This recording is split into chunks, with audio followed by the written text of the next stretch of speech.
What up, y'all? Yep. It's not a. It's actually not a close game. It's a tie game, and it's halftime. So let me just say this: I was waiting for football to come on, but the football didn't come on. And you guys know I'm a football nut, but I love the NBA. I really do. But this was the time when I was like, you know what? This game is getting really good. This is the first time I've watched Kevin Durant a boatload of times in my life, but I've never seen. I'm paying attention. I'm listening. I'm like, wait, they said Kevin Durant was 1 for 7 at one point. I'm sitting here like, that don't sound like the Kevin Durant I know. So I'm like, I was confused. And then I start watching. I'm like, daggone.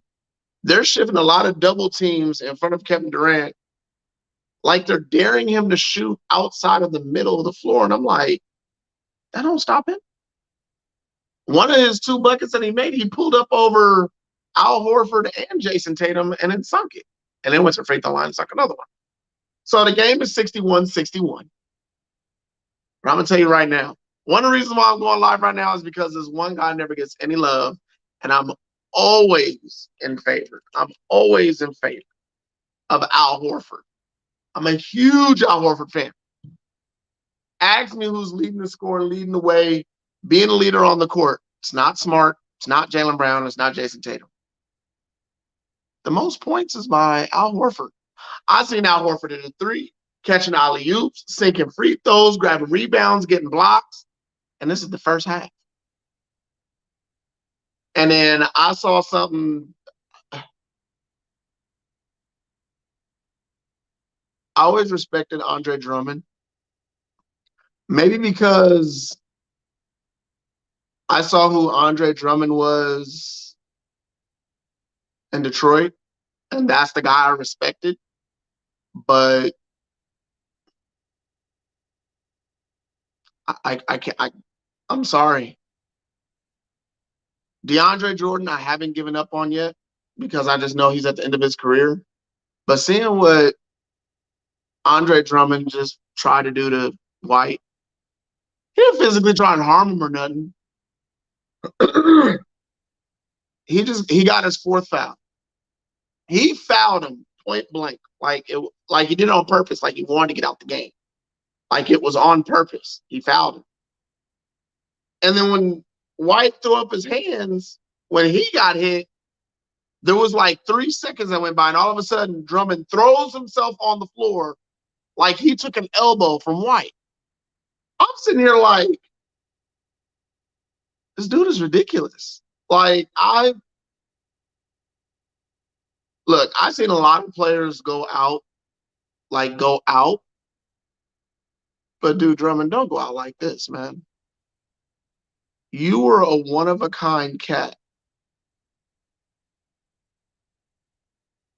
You're the only guy like you in the league. Don't mess it up for all the other brothers like you. Big brother, like, don't mess it up, man. Like, come on. Okay, I think I'm mad. Look, Durant is right now, sorry, going back. Kevin Durant is actually 2 for 10 with 4 turnovers. I've never seen that. But getting back to Drummond, I don't think I've ever been disappointed watching Drummond play basketball. And I didn't see him much all year just because he was in Brooklyn and Philly. And those are 2 teams I just really refuse to watch. Those are my enemies, both of them. So that's why I gotta stay over here on him. But what does that mean? Let's see who's hitting up the comment line. Okay, yeah, I said I was telling one of my boys, I said, you know what? I don't know if Andre's gonna be back next year after what I just saw. Andre Drummond, and I quote, this is the guy who's everything. This is Big Boy, who's one of our partners. He said, good, because the Nets need a center. That's horrible, man. You're supposed to be the guy. You can't be the guy.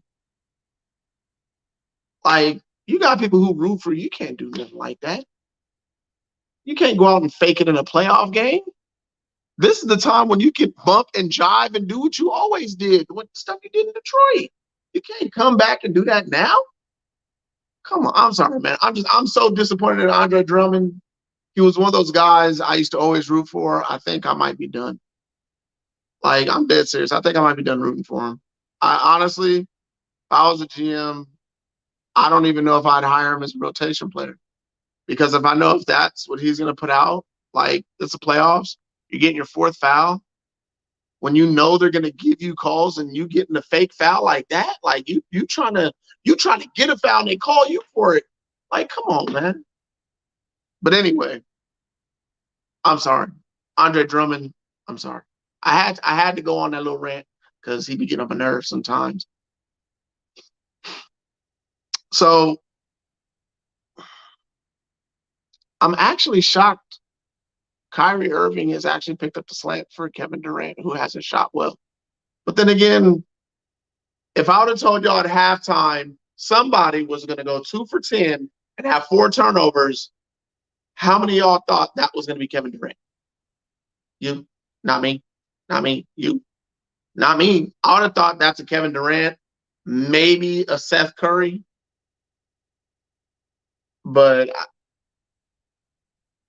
I'm definitely not thinking that that's Kevin Durant. But knowing Kevin Durant, it's halftime and it's 61-61. This game ain't over. And look, I'm not even going to front. I'm one of them people who said, because I honestly thought having Steve Nash, X, go over the court. Careful. I'm sitting here thinking that there was going to be a coaching disadvantage. But the way I see some of the players coming in and out for the Nets, I'm thinking Steve Nash may be done in Brooklyn as well. I'm not changing my mind because I'm never going to pick against Kevin Durant. If he's down 3-1, I'm still going to pick Kevin Durant. He's the 3rd best player in the NBA right now. I'm not going to bet against him. I can't do it. I'm one of those people who pick the Nets in 6. I mean, look, everybody knows how much I'm a Kyrie disagreeer. I am not a Kyrie Irving fan, but this is one of the reasons why I did pick the Nets. He played 29 games this season. He had career highs almost across the board because he was able to use COVID as his leaping point to the playoffs to say, okay, well, if they want to sit me out, I don't really care. I'm going to get paid. This is the healthiest Kyrie Irving's ever been going into a postseason ever. That means this is him at his most dangerous. He's mid-season form. He can still shoot. His handles are ridiculous, always have been. It don't mean I got to like him, but I'm not going to lie. I'm going to keep it real. But I'm going to tell you right now, if the Nets get past Boston, which I still have them winning in 6, but if Al Horford gets in this series because the Nets have no big and Steve Nash can't coach anybody, get this guy out of here. I'll just put it this way. Kyrie Irving said to James Harden, "You're washed up." He left. There's the same Kyrie Irving who got on TV, I believe, 2 seasons ago and said, "We don't need a coach." He lied. They need a coach. And it's going to be for situations like this. When you got a big man who doesn't know what to do in his offense, and it's obvious. And it's supposed to be Andre Drummond. Anyway, guys, halftime is about over.